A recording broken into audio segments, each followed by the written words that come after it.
Hi friends, welcome to Kondapalli రుచులు. ఇవాళ నేను మీకు చికెన్ రోస్ట్ ఎలా తయారు చేసుకోవాలో చూపిస్తానండి. చాలా దగ్గరగా గ్రేవీ అనేది కొంచెం దగ్గరగా ఉంటూ చాలా టేస్టీగా ఉంటుంది. మనం ఇంట్లో సాంబార్ కానీ అలాంటి రెసిపీస్ చేసుకున్నప్పుడు సైడ్ డిష్గా ఒకసారి ఇలా ట్రై చేయండి. చికెన్తో రెగ్యులర్గా వండుకునే గ్రేవీ వంటకాలు కాకుండా ఇలా రోస్ట్ లాగా ఒకసారి ట్రై చేసి చూడండి. ఫస్ట్ అయితే నేను ఇక్కడ ఒక 1/2 కేజీ అండి. దీనికి పెద్ద బ్రాయిలర్ చికెన్ని మాత్రమే యూస్ చేయాలి. అది కూడా స్కిన్తో యూస్ చేయండి, టేస్టీగా ఉంటుంది. దీనిలో రుచికి సరిపడా ఉప్పు వేసుకోండి. మనం తర్వాత కర్రీలో కూడా వేస్తాం కాబట్టి లైట్గా సాల్ట్ వేసుకోండి. అలాగే కొంచెం పసుపు, అలాగే ఒక 1/2 టేబుల్ స్పూన్ వరకు కారం వేసి ఇలా చక్కగా కలిపేసుకోండి. దీన్ని ఒక అరగంట పాటు పక్కన పెట్టుకోండి. ఇప్పుడు అడుగు మందంగా ఉండే బాండీ తీసుకోండి. దీనిలో కంపల్సరీగా అడుగు మందంగా ఉన్న బాండీని మాత్రమే వాడాలండి. ఎందుకంటే ఈ రోస్ట్ చేయడానికి చాలా టైం పడుతుంది. సో అడుగున మాడిపోకుండా ఉండాలి అంటే కొంచెం అడుగు మందంగా ఉన్న బాండీ తీసుకోండి. ఇప్పుడు ఇందులో 150 ml వరకు ఆయిల్ వేయండి. ఇప్పుడు మనం ఇందులో మసాలా రెడీ చేసుకోవాలండి. దానికి ఇట్లా ముందుగా ఈ మసాలా దినుసులన్నీ కూడా రెడీ చేసుకోండి. ఇవే మెయిన్ ఇంగ్రీడియంట్స్ అన్నమాట. ఫస్ట్ అయితే ఒక 2 టేబుల్ స్పూన్ల ధనియాలు, అలాగే 2 టేబుల్ స్పూన్ల ఎండు కొబ్బరి ముక్కలు, 1 టేబుల్ స్పూన్ జీలకర్ర, 1 టేబుల్ స్పూన్ గసగసాలు, ఒక 1/2 టేబుల్ స్పూన్ మిరియాలు, 2 దాల్చిన చెక్క ముక్కల్ని చిన్నగా చేసుకోండి. అలాగే ఒక 5 యాలకులు, కొన్ని లవంగాలు, మరాఠీ మొగ్గ, అనాస పువ్వు, అలాగే కొంచెం సొంపు, ఇవన్నీ తీసుకొని కొంచెం వాటర్ వేసి మెత్తగా గ్రైండ్ చేసుకోండి. ఇప్పుడు మనం బాగా కాగిన నూనెలో ఈ చికెన్ ముక్కలను వేసుకొని ఫస్ట్ ఫ్రై చేసుకోవాలండి. మనం ముందుగా నానబెట్టి ఉంచుకున్న ఈ ముక్కల్ని వేసి చక్కగా కొంచెం రెడ్ కలర్ వచ్చేంత వరకు కూడా ఫ్రై చేసి పక్కన పెట్టుకోవాలి. ఈ కర్రీ వండటానికంటే ముందు ఇలా ముక్కల్ని వేపుకోవటం వల్ల గ్రేవీ అనేది చాలా టేస్టీగా ఉంటుందండి. ఇలా ముక్కల్ని 2 సార్లుగా గోల్డెన్ కలర్లోకి వచ్చేంత వరకు కూడా వేయించి పక్కన పెట్టుకోవాలి. కలుపుకుంటూనే ఉండాలండి, కలుపుకుంటూ వేయించుకోవాలి.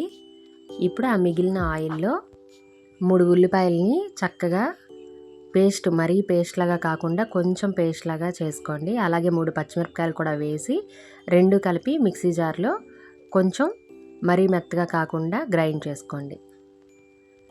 ఆ ఉల్లిపాయ పేస్ట్ వేసిన తర్వాత కొంచెం పసుపు, ఉప్పు వేసి వేయించుకోండి. ఉల్లిపాయలు కొంచెం వేగిన తర్వాత ఇందులో అల్లం వెల్లుల్లి పేస్ట్ కూడా వేసి వేయించుకోవాలి. ఇప్పుడు మనం ముందుగా గ్రైండ్ చేసుకున్న మసాలాని కూడా వేసి వేయించుకుంటూ ఉండాలండి. దీనిలో మెయిన్ ప్రాసెస్ ఏం లేదు, మనం ఒక్కొక్కటి వేసుకొని వేయిస్తూ ఉండాలి. మధ్య మధ్యలో మూత పెట్టుకుంటూ అలా మూత తీస్తూ ఫ్రై చేసుకుంటూ ఉండాలి. మాడిపోకుండా చూసుకోవాలి. ఆయిల్ అనేది పైకి తేలుతుందండి. ఫస్ట్ ఇలాగే ఉంటుంది, కానీ తర్వాత ఆయిల్ అనేది పైకి వస్తుంది. ఇలా మూత పెడుతూ కలుపుకుంటూ చక్కగా ఉడికించుకోవాలి. ఇప్పుడు ఇందులో మనం 2 స్పూన్ల వరకు కారం వేసుకోవాలి. కారం వేసి బాగా ఫ్రై చేసుకున్న తర్వాత ముందుగా ఫ్రై చేసుకున్న చికెన్ ముక్కల్ని కూడా వేసేసుకోవాలి.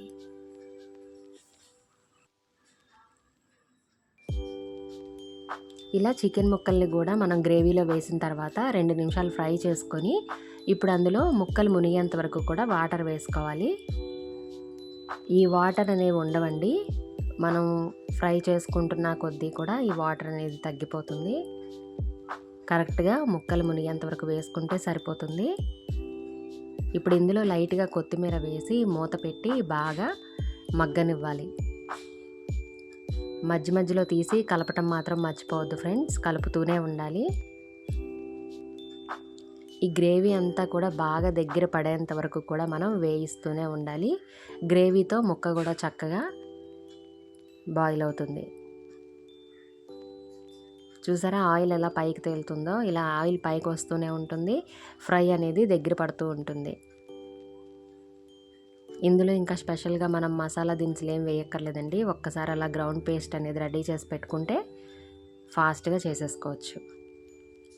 ఇప్పుడు మనం ఇందులో ఒక 4 పచ్చిమిరపకాయలు, కరివేపాకు, కొత్తిమీర కూడా వేసి మరో 2 నిమిషాలు ఫ్రై చేసుకోవాలి.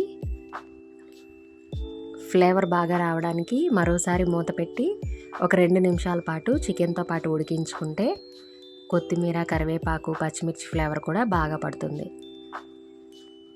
అంతే ఫ్రెండ్స్, రెడీ అయిపోయింది. చూసారా, ఇలా గ్రేవీ అనేది సెమీ గ్రేవీలా ఉంటుందన్నమాట. చాలా దగ్గరగా ఉంటుంది. టేస్ట్ మాత్రం చాలా బాగుంటుంది ఫ్రెండ్స్. మీరు కూడా తప్పకుండా ట్రై చేయండి. ఎప్పుడు చేసుకునే చికెన్ కర్రీస్లా కాకుండా ఒకసారి ఇలా ట్రై చేయండి.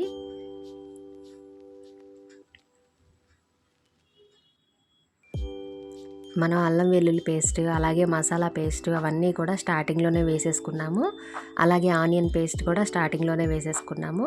మధ్య మధ్యలో మూత తీసి కలుపుతూ ఉంటే సరిపోతుంది. కర్రీ అనేది చాలా టేస్టీగా రెడీ అవుతుంది.